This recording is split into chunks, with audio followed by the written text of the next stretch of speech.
주님을 사랑하게 해주시니 감사합니다. 우리의 눈물을 닦아주시고 우리의 한숨을 가져가 주시는 주님께 감사합니다. 천국까지 예배해 놓으시고 그 천국에 들여보내시려고 우리를 구원해 주신 그 예수님과 그 이름을 찬송하고 감사합니다. 복되신 예수, 귀한 그 이름, 갈보리 산에서 어린 양 되신 주께서 귀한 생명을 버리셨으니 주님께서 부활의 영광을 허락해 주시고 천국 보좌 하나님 우편에 앉아 계시면서 또 우리를 위해 간구하게 하여 주시니 감사합니다. 그 간구, 그 기도를 따라서 우리가 인도받아 주 앞에 나오게 된 줄 믿사오니 이 시간 말씀 전하고 받을 때도 주님께서 함께 해주셔서 부활의 주님의 권세와 능력을 맛보고 누리며 하나님 앞에 영광을 돌리게 하옵소서. 예수 그리스도 이름으로 감사하고 기도합니다. 아멘. 할렐루야. 네. 여러분 참 주님의 인도받는 복되신 분들입니다. 어떤 이름을 알고 있느냐? 여러분은 예수 그리스도라고 하는 귀한 이름을 알고 믿고 누리고 계신 분들이십니다. 그러니 이건 나 문 대통령하고 좀 알지, 내가 좀 알아 그러면서 의시되는 사람도 있을 거예요. 이래봬도 내가 문 대통령하고 호지하는 사이야 그러면서 국회의원도 나오고 이렇게 하는 사람도 있겠지요. 근데 아무리 그렇게 대통령과 가까이 지내고 형 동생으로 지낸다 할지라도 예수님 모르면 참 불행한 사람입니다.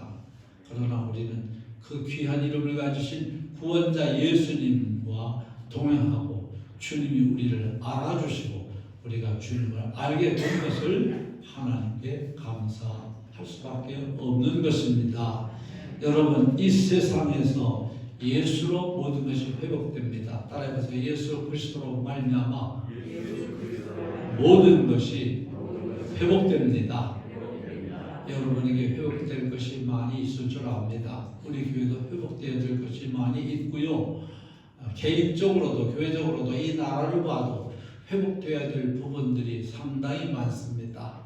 그 모든 것을 회복하시는 분이 우리 주 예수 그리스도십니다. 이 세상에 되돌이킬 수 없는 것, 다시 돌아올 수 없는 것 세 가지가 있는데 뭐냐 하면은 첫 번째는 우리 입에서 나간 말이지요. 다시 돌아오지 않습니다. 그러므로 그 말은 무슨 뜻이 있어요? 우리는 말을 조심해서 해야 되겠다 그 말이지요.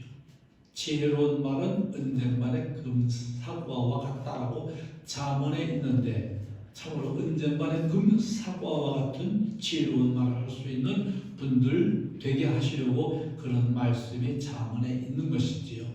그러므로 지혜를 사모하셔서 참으로 지혜로운 말을 하는 여러분들 되어 가실 줄 믿습니다. 두 번째로는 한 번 쏜 화살은 돌아오지 않습니다. 요즘 말로 말하면 한 번 쏘아버린 미사일 다시 돌아오지 않지요. 바다에 풍덩 빠지면 끝납니다. 또는 지금은 연습 삼아서 바다로 날려버리지만 이제 전쟁이 터진 나라끼리는 그것을 바다로 쏘는 것이 아니라 항공모함이나 상대방 나라의 큰 도시에다가 미사일을 쏘아버리지요. 그것을 다시 되돌이킬 수 있는 방법이 없지요. 그리고 세 번째로 다시 돌이킬 수 없는 것이 있어요. 그것은 바로 흘러간 세월입니다. 거울을 보시면서 여러분 어떤 생각을 하세요? 머리카락이 흰머리도 생겼고 주름살도 생겼고 나도 젊었었던 때가 있었는데 여기 텔레비전이나 이런 데 보면서 저 젊은이들 참 운동도 잘하는구나, 공도 잘 던지고 야구방망이도 잘 휘두르는구나 하겠지만 나도 저런 때가 있었는데 그러나 다시 돌아오지 않지 않습니까? 아기 때 우리 자녀들이 얼마나 예뻤습니까? 그러나 자라고 나니 그 아름다웠던 귀여웠던 그 시절은 다시 돌아오지 않습니다. 이처럼 흘러간 세월은 다시 돌아오지 않습니다. 그래서 중국 속담에 그런 속담이 있어요. 따라해보세요. 흘러간 강물로 물레방아를 돌릴 수 없다. 위에서 내려오는 것으로는 물레방아 돌릴 수 있지만 흘러가는 강물로는 돌릴 수 없다. 이런 거예요. 그러니 모세가 시편 91편에 고백한 날 계수함의 지혜를 가르쳐 달라고 하는 구절이 생각납니다.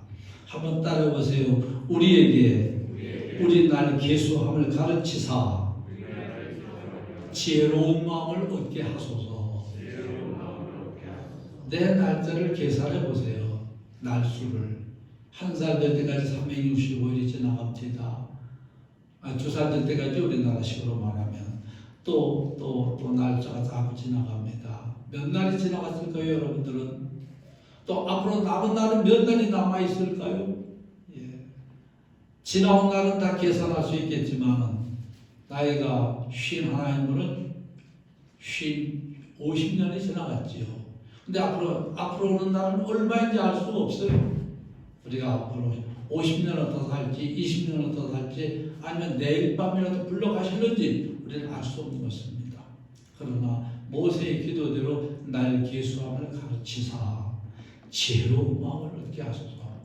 즉 세월은 흘러갈지라도 우리는 지혜로운 마음을 얻는다면은 누구 못지않게 복되고 행복한 삶을 살 수 있다고 말하는 것이지요. 우리가 세월을 허송하지 않고 언약 성취의 삶을 살기 위해서 중요한 것이 무엇입니까? 바로 내가 머릿속에서 궁리해낸 지혜가 아니라 하나님께서 주시는 지혜가 필요한 것이지요. 너희 중에 지혜가 부족한 사람은 후히 주시고 꾸짖지 아니하는 주님께 구하라고 하셨습니다. 아이고 저는 말을 너무 실수를 많이 해요. 안 할 말을 해가지고 그냥 인간관계가 깨지고 무시를 당하고 막 이럽니다. 근데 그런 사람들이 그걸 고백하나요? 속으로만 생각하지요. 그러나 여러분들은 주님께 지혜를 구하시면 지혜로운 사람, 가장 하나님 보시기 흐뭇한 사람이 되실 줄로 믿습니다. 계시록 5장 12절에 보면은 이 지혜는 예수 그리스도를 통해서 우리가 받게 된다고 말하고 있습니다. 거기 예수 그리스도에 대해서 7가지로 말해요. 능력과 부와 지혜와 힘과 존귀와 영광과 찬송. 우리 주님은 능력도 되시고 부함도 되시고 지혜도 되시고 힘도 되시고 존귀와 영광과 찬송을 받으시기에 합당하신 분이라고 찬양하고 있지요. 이 말씀은 뭐냐? 예수 그리스도를 제대로 믿고 그 은혜를 마음껏 누리면 우리는 그 안에 담긴 능력과 보호와 지혜와 힘을 우리도 사실적으로 맛보고 누리게 된다는 말씀이지요. 오늘 말씀의 제목이 무엇입니까? 회복하느님. 회복한다는 거 좋은 일이에요. 병에서 회복돼서 건강을 얻는다. 잃어버렸던 것을 다시 되찾는다. 회복한다. 이런 것 참 좋은 힘이지요. 이것은 우리가 영적 생활, 신앙생활 할 때 꼭 붙잡아야 될 것이에요. 회복하는 힘을 가지고 계신 분들은 설령 잃어버리고 설령 실패하고 설령 넘어졌다 할지라도 회복하는 힘을 가지고 계시기 때문에 넘어져도 일어나고 잃어버렸어도 찾고 실패했어도 성공하고 그런 힘이 가지시게 된다는 말씀이에요. 그래서 우리가 복음이신 예수 그리스도 안에 있으면 어떤 상황 속에서도 좌절하거나 낙심하지 않고 새로운 힘을 얻을 수 있다는 말씀입니다. 고린도후서 4장 7, 8, 9절을 여러분 찾아 읽어보십시다. 고린도후서 조금 오른쪽으로 넘기면 되겠군요. 4장 로마서 다음에 고린도전서 후서 4장 7, 8, 9절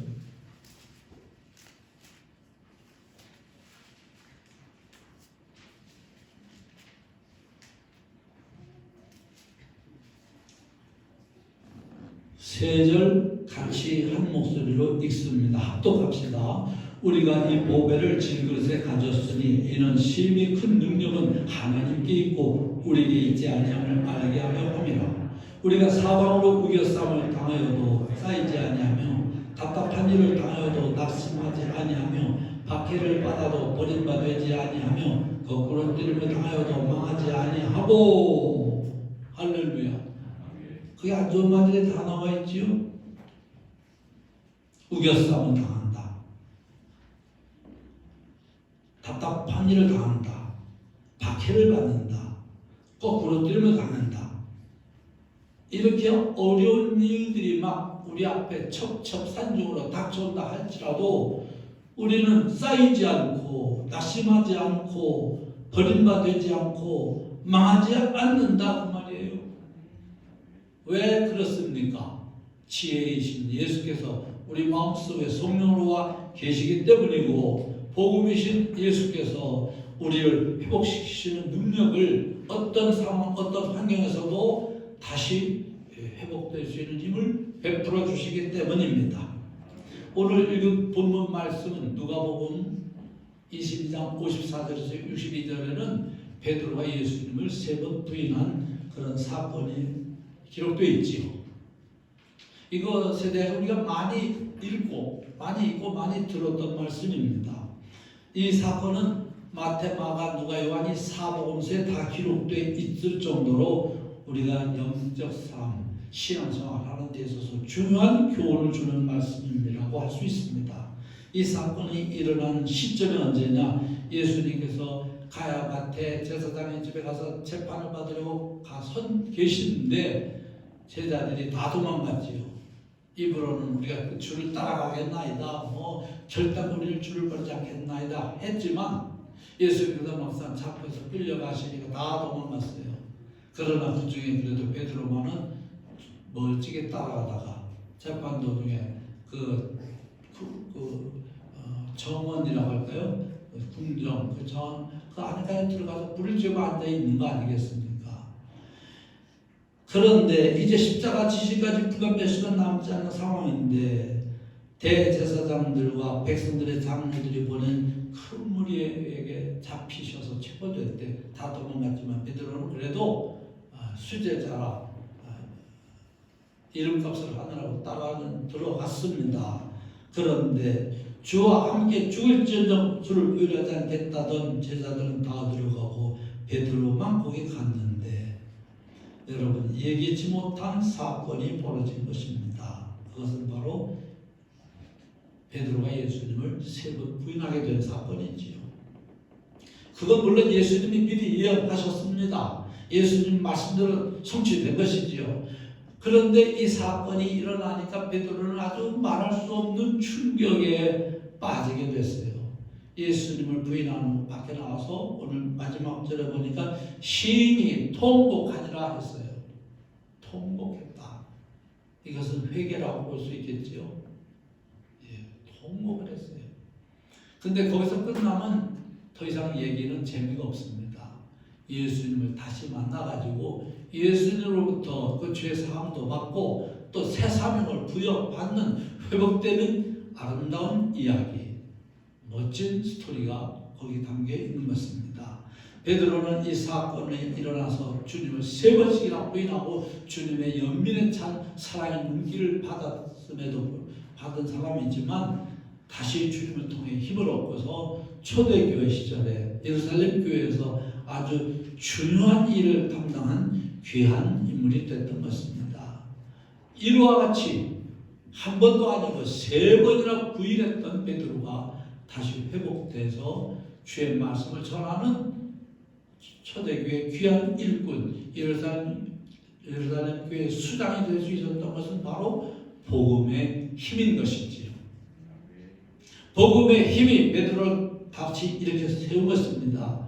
은혜와 사랑교회 성도 여러분들도 복음이 회복시켜 주시는 힘, 복음으로 말미암아 회복되는 힘을 확실히 믿으시고 여러분이 어떤 상황, 어떤 처지, 어떤 사건, 어떤 문제 속에 빠지게 되었다 할지라도 응답받는 증거가 있게 되시기를 주의 이름으로 축원합니다.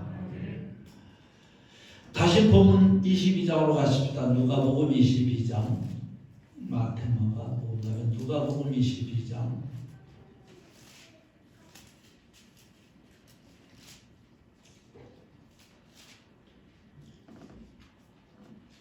54절부터 56절 읽어봅시다. 한 목소리로 읽습니다. 예수를 잡아 끌고 대제사장의 집으로 들어갈 때 베드로가 멀찍이 따라가니라. 사람들이 뜰 가운데 불을 피우고 함께 앉았는지라. 베드로도 그 가운데 앉았더니 한 여종이 베드로의 불빛을 향하여 앉은 것을 보고 주목하여 이르되 이 사람도 그와 함께 있었느니라 하니. 여러분, 예수님께서 불법으로 잡히신 후 대제사장의 집으로 들어갈 때 다른 제자들이 아까 뭐라고 그러죠? 다 도망갔지만 베드로는 멀찍이 따라갔다고 오늘 기록되어 있습니다. 그런데 대제사장 집들이 앉아서 날씨가 막 추웠던 모양이에요. 여름이 아니고 늦가을이거나 이른 봄이거나 그랬었겠죠. 불을 쬐고 있던 베드로에게 갑자기 한 여종이 자그마한 계집아이가 와서 예수와 함께 있던 사람이라고 증언을 했습니다. 그러니까 베드로가 주변에 앉은 사람들 앞에서 맞아요, 내가 바로 예수님과 함께 주의 일을 감당하던자요 하지 않고 뭐라 그래요? 이 사람아, 나는 내가 하는 말 나는 아니로다 라고 부인을 하고, 또 어떤 사람이 와서 이 사람도 너도 그 도당 아니냐 그러니까 더 강하게 부인하고, 또 한 시간쯤 있다가 또 한 사람이 베드로에게 이 사람 갈릴리 사람이라 내가 확실히 봤다 라고 장담하니까 베드로가 이 사람아, 나는 네가 하는 말을 알지 못한다 라고 아주 강력하게 부인합니다. 그런데 마태복음 26장 14절에 보면 이 장면에서 예수님을 저주하면서까지 부인한다고 했어요. 예수님을 저주하면서까지. 여기서 우리는 뭘 볼 수 있냐면은 베드로가 뭐라고 했어요? 나는 주님 중대에 따라가겠다고 말했던 사람인데 막상 이런 주님이 재판받는 자리까지 가시니까 죽는 데까지 따라가겠다고 했던 그 의지가 다 무너진 겁니다. 그래서 인간의 결심, 인간의 의지는 아무것도 아니에요. 내가 결심했어. 대단한 거 못 됩니다. 내가 하고 말 거야.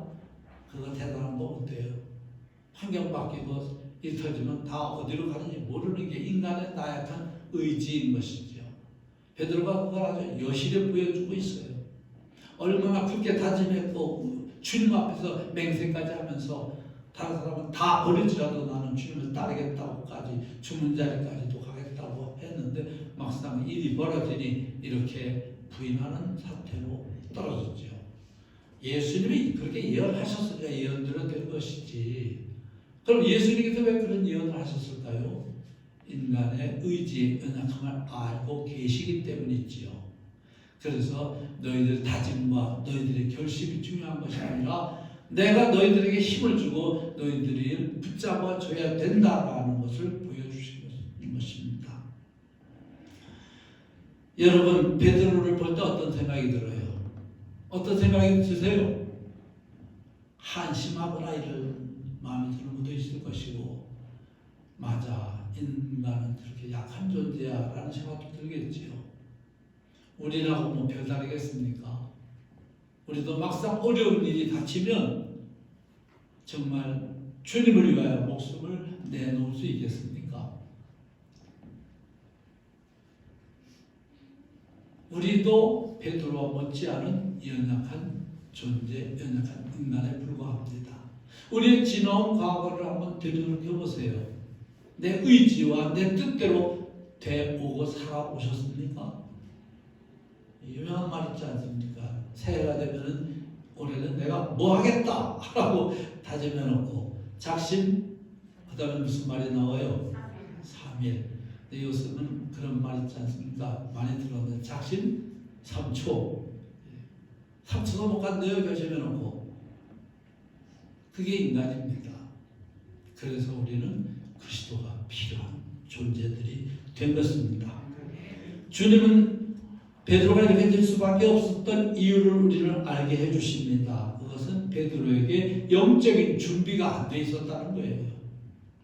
준비할 기회를 주셨는데 예수님께서 겟세마네 동산에서 그렇게 깨어 기도하라 하고 말씀해 주셨는데도 불구하고 베드로는 안타깝게 안타깝게도 잠에 취해 있었습니다. 영적으로 준비할 시간을 놓치게 되니 아무리 의지가 뛰어나다 할지라도 사탄의 공격 앞에 아주 그냥 허무하게 무너질 수밖에 없었던 것이지요. 우리가 옛 체질을 그대로 가지고 있다가는 속절없이 당하게 되어 있습니다. 그래서 옛 체질을 바꾸는 예배와 훈련이 그래서 중요한 거예요. 그래도 와서 자꾸 말씀으로 각인되고 말씀을 되게 적용하고 말씀을 담아놓고 말씀이 쌓이다 보면 막상 위태한 지경에 왔을 때 성령께서 그 들은 말씀을 생각나게 해주셔서 내 힘으로가 아니라 하나님 말씀 붙잡고 승리하게 해주시는 것이지요. 예배와 훈련의 특징은 뭐 어디에 있습니까? 자기 내 모습을 주님 앞에 내놓으시고, 베드로만 그런 게 아니에요. 저도 그런 지경이면 그렇게 될 거예요. 내 모습을 나를 내려놓으시고 주님의 재창조 새 체질로 변화되기를 하나님께 간구하셔야 됩니다. 에베소서 4장 22, 23, 24절을 보면 이렇게 강조하고 있어요. 너희는 유혹의 욕심을 따라 썩어져가는 옛 후습을 따르는 옛사람을 벗어버리고 오직 너희 심령으로 새롭게 되어 하나님을 따라 의와 진리의 거룩함으로 지으심을 받은, 그 다음에 무슨 말씀이 나와요? 새 사람을 입으라. 부활주일 때도 말씀드렸습니다. 우리는 예배 시간마다 자꾸 새 사람을 입는 거예요. 한번 옷 입으면 그걸로 영원히 갑니까? 벗어서 또 빨아야 되고, 낡아버리면 버리고 또 새 옷도 사야 되고, 자꾸 새 옷을 입어야 되는 것처럼 우리도 예배를 통해서 시간 자꾸 새 사람을 입어야 되는 것입니다. 그래서 예배가 중요하다. 뭐 요즘 말로 예배에 성공해야 된다. 예배 성공이 인생 성공이다. 이렇게 말하는 것입니다. 참 복음의 진리로 옛 체질에서 벗어나 새롭게 각인 뿌리 체질화되는 것이 예배입니다. 예배와 훈련을 통해서 갈보리산, 감람산, 마가다락방의 언약을 여러분이 실제로 내 것으로 체험하셔야 돼요. 예수님의 죽음은 나와 상관이 없어. 예수님이 죽은 것이지 뭐. 아닙니다. 예수 죽음 내 죽음, 예수 승리 내 승리, 예수 부활 내 부활, 예수 승천 내 승천, 예수 천국, 누구 천국이 돼요? 누구 천국이 돼요? 내 천국이 되는 것이지요. 나와 예수 그리스도는 동일체가 되는 것이 새 사람을 입은 것입니다. 근데 사탄은 그것을 다시 흐뭇되게 만들려고 발악을 하고 있는데, 우리가 또 인간인지라 실수하고 넘어지고 헐은 옷을 다시 입었다 할지라도 또 다시 새 사람을 입기 위해서는 예배 시간에 와서 말씀을 통해서 나를 뜯어 고치는 것이 바로 비결 중에 비결입니다. 여러분, 집에서 일하면서 농사지면서 회사에 직장 가서 무슨 장사하면서 나를 뜯어 고칠 시간이 돼요? 예배 시간에 와서 누구 비판하고 누구 바라보지 마시고 내 자신을 바라보시고 나를 말씀에 비춰서 뜯어 고치셔야 돼요.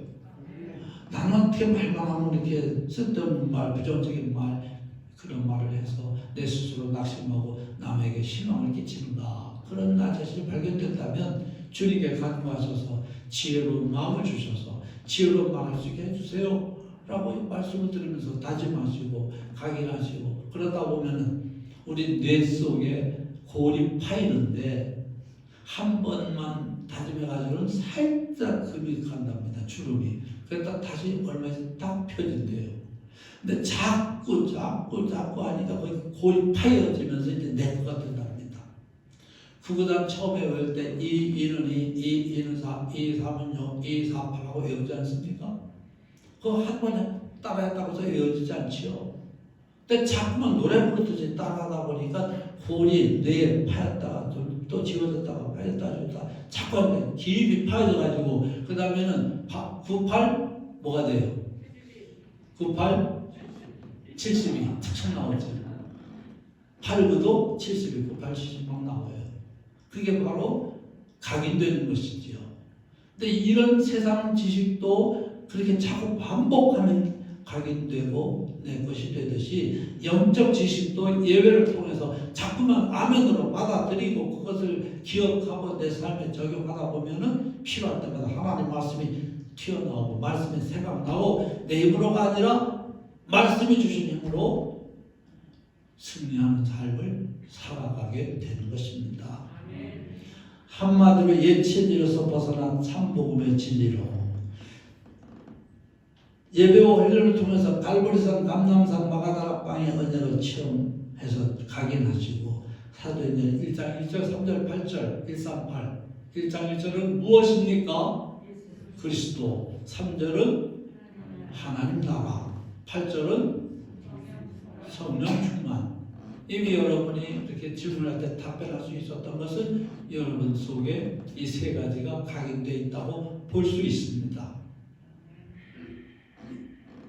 1장 1절이 뭐라고요?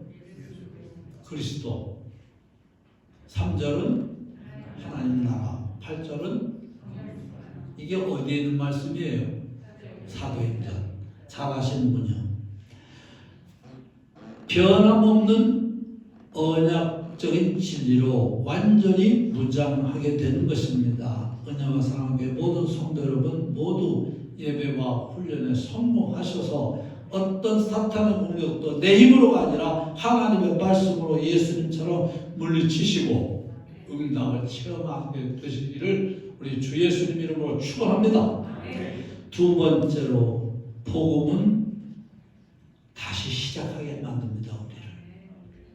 즉 회복시켜 주시는 힘이 복음이에요. 오늘 누가복음 거기 펼쳐놓은데 61, 62절 읽읍시다. 주께서 돌이켜 베드로를 보시니 베드로가 주의 말씀 곧 오늘 다불기 전에 내가 세 번 나를 부인하리라 하시니 생각나서 밖에 나가서 심히 통곡하니라. 베드로가 몇 번 예수님을 부인했어요? 여러분 머리가 다 좋으시네요. 세 번 부인하자마자 닭이 물었고 그 순간 예수님께서 베드로를 앞에 보시던 예수님이 뒤돌아 보셨어요. 다 아시니까. 그때 눈길이 마주쳤지요. 그때 그 예수님의 눈길이 어땠을까요? 파도 같은 거. 내 말대로 됐지? 이러셨겠어요? 많은 신학자들이 연민과 사랑의 눈길이었다고 해석을 합니다. 주님이 여러분 잘못했을 때 여러분 자식 잘못했구나 이렇게 보실까요? 사랑과 연민으로 어쩌다 그렇게 됐냐 그리고 다시 회복하시기를 바라실까요? 두 번째지요. 예, 대답하기 좋게 물어야 되는데 첫 번째입니까? 두 번째입니까? 두 번째지요. 주님은 우리를 잘못했다고 죄를 지었다고 걷어차버리시는 분이 아니십니다. 사랑과 연민으로 우리를 회복시키시려고 하시는 분이 바로 누구시냐? 우리의 주님 예수 그리스도 복된 이름 가지신 예수님이시지요. 그러니 그 눈빛을 보면 사람을 되게 알아요. 사람들이 저 사람이 내게 호감을 가지고 있는지 나를 조소하고 있는 것인지 나를 미워하고 있는 것인지 눈빛을 보면 알지 않습니까?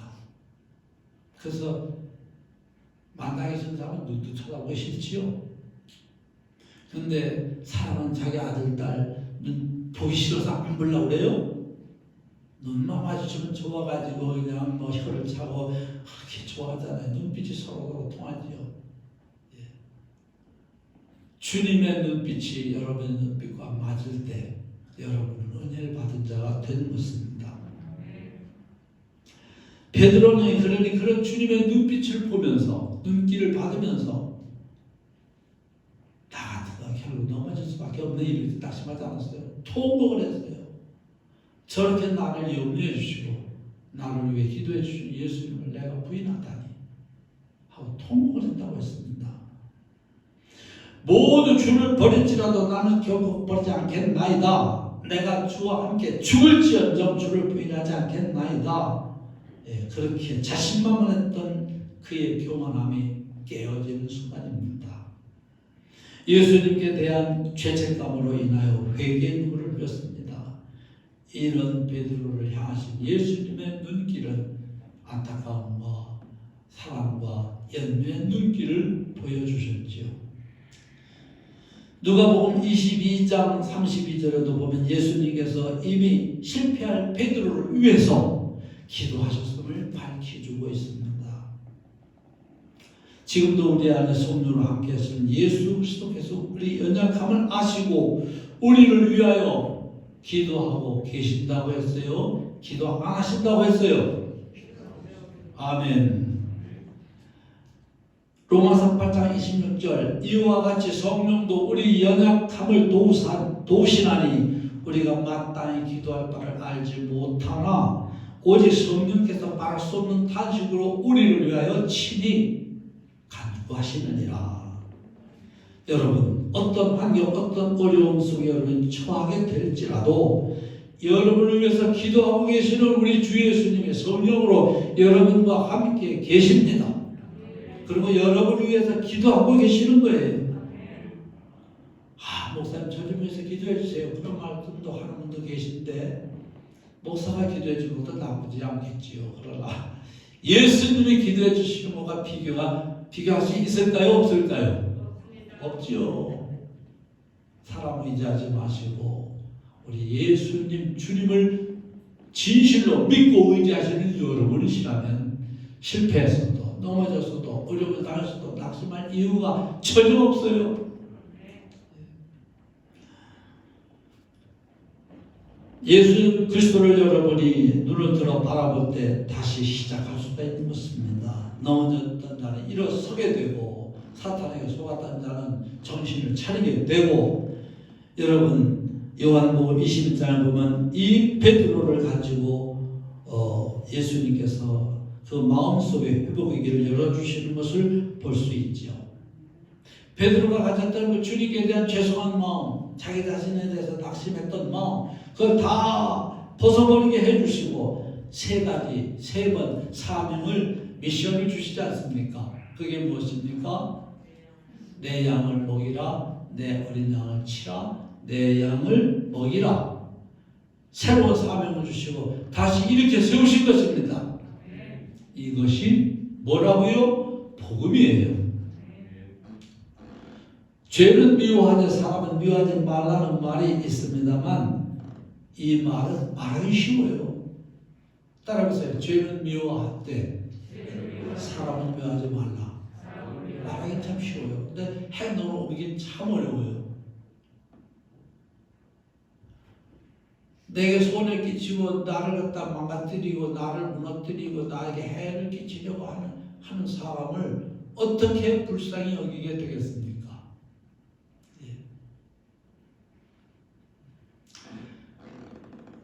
참 우리를 죄를 짓게 하는 원인 제공자 사탄을 영적으로 대적해야 되고 우리는 죄에 대해서는 영적인 분노를 가지고 있어야 하겠지만은 그러나 사탄에게 속아서 넘어진 사람, 미혹된 사람은 참 하나님 말씀이니까 제가 전하는 것입니다.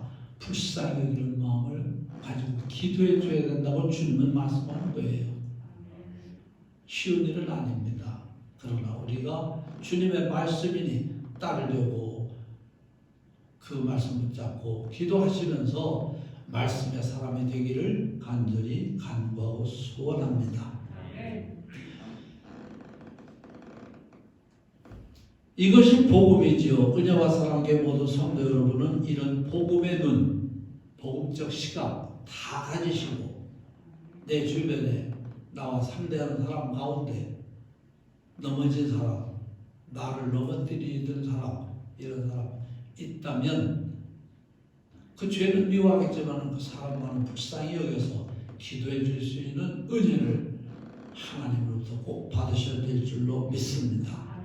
즉 선택을 하는데 둘 중에 어느 걸 선택하느냐. 저 신문에서 본 것인데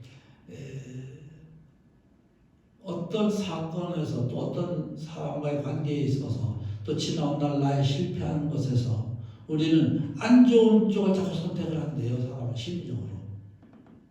네가 나한테 이렇게 했지. 내가 그때 이렇게 실패했구나. 근데 그 반대쪽 상황, 상대방이 내게 잘해줬던 거, 내가 그래도 넘어졌지만 그때 넘어지면 다시 일어날 수 있었던 거, 그런 좋은 쪽으로 선택하래요. 그래서 지극히 선한 것을 분별하라고 빌립보에도 그런 말씀이 나오는 것 같습니다. 어느 게 선한 것입니까?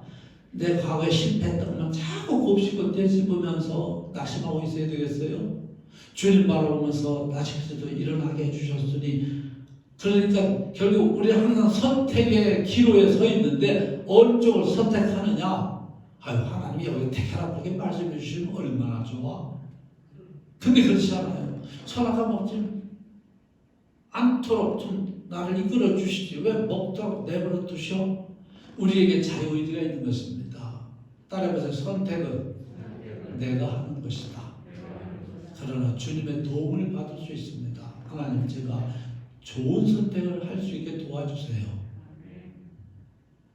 그래서 항상 좋은 쪽으로, 선한 쪽으로, 힘이 되는 쪽으로, 복된 쪽으로 선택을 해 나가면 어디까지 갑니까? 지옥이 아니라 천국까지 가게 될 줄 믿어요. 여러분이 이미 예수 그리스도를 선택한 사람들이고 믿음을 선택한 사람들이고 복음의 길로 들어선 분들입니다. 근데 그 길로 가면서 자꾸 두 가지 길이 나와요. 근데 그 두 가지 길에서 어느 걸 선택하겠어요? 계속 미워할 수 있고 용서할 수 있고 힘들지요. 그래서 주님의 도우심을 구하면서 좋은 쪽을 자꾸 택해서 주님 앞에 가셨을 때 상 받을 일이 많게 되시기를 우리 주 예수님 이름으로 축원합니다. 이렇게 되면 주님께서 우리를 귀히 보시고 업에 보시고 우리의 믿음을 굳게 해주시고 우리를 튼튼히 세워주시는 절대 은총 속에 우리가 살아가게 되는 것입니다. 여러분, 이렇게 나올 수 있는 것도 복이 아닙니까? 예. 얼마나 감사해요. 제가 대전에 저하고 친했던 목사님 총회 개혁 거기가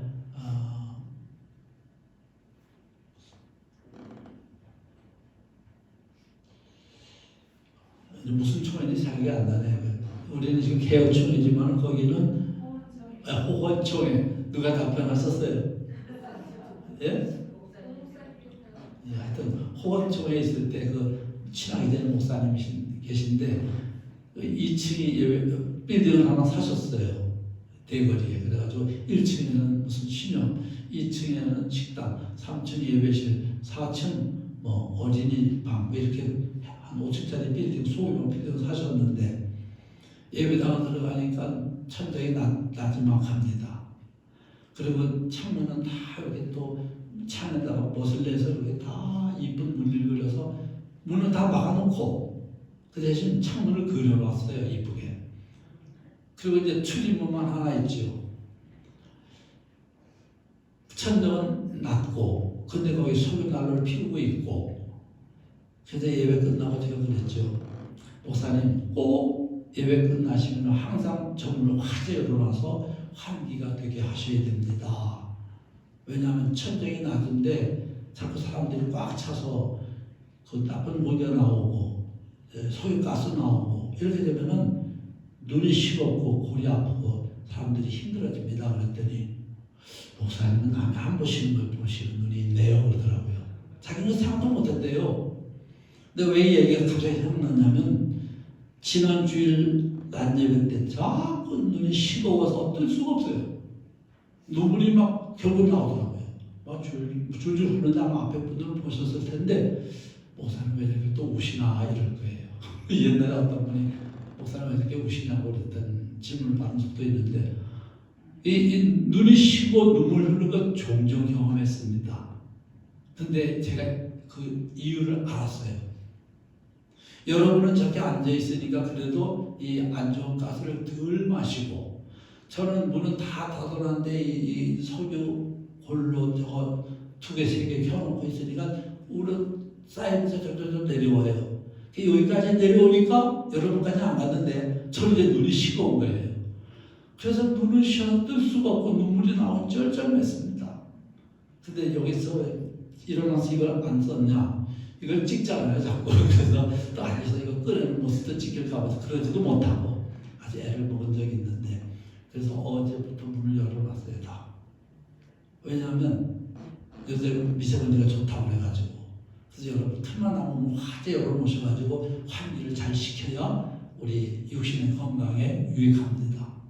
물론 나쁜 공기가 있다 하지만 그래도 산소를 마셔야 살지, 산소 없이 탄원 이산화탄소가 꽉 찬 데 살면 미세먼지 없는 공기랄지라도 우리 몸에 해롭습니다.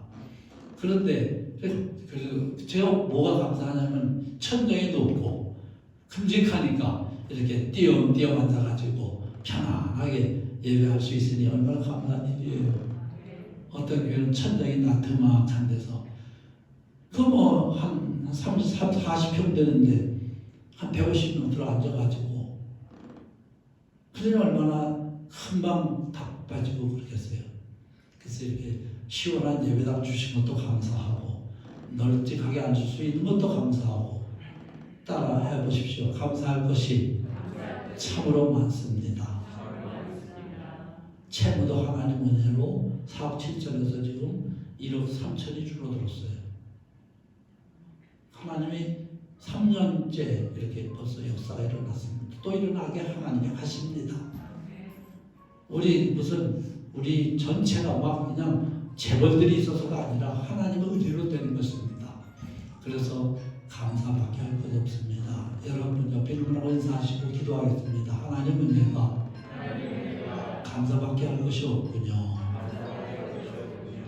고마우신 아버지 하나님, 이 밤에도 이렇게 모일 수 있도록 은혜 주시고 힘 주신 것 감사합니다. 귀한 말씀을 전하게도 하고 듣기도 하셨는데 참 실행하기 힘든 말씀입니다. 죄는 미워하되 사람은 미워하지 말라 하셨는데 우리 인간이라 의지도 약하고 자꾸 사람이 미워집니다. 주님 도와주셔서 말씀으로 우리를 복종시키게 하여 주셔서 죄는 미워하되 사람은 위에서 기도해주고 사랑할 수 있는 마음을 베풀어 주옵소서. 그래야 우리의 눈이 복음 눈이 열려서 복음의 눈이 되어서 모든 사람을 대할 때 주님의 눈을 가지고 볼 수 있게 하여 주옵소서. 우리가 베드로처럼 의지가 약합니다. 우리가 넘어지기도 합니다. 또 누가 넘어진 것을 보기도 합니다. 그런 자를 위해서도 기도해 주시게 하시고 내가 넘어졌을 때도 낙심하지 아니하고 다시 일어나 주님을 바라볼 수 있게 하여 주옵소서. 좋은 것을 선택하게 하시고 선한 것을 분별하게 하셔서 선한 쪽으로 우리의 발걸음이 우리의 생각이 옮겨져 가게 하옵소서. 예수 그리스도의 이름으로 감사하고 기도합니다. 아멘.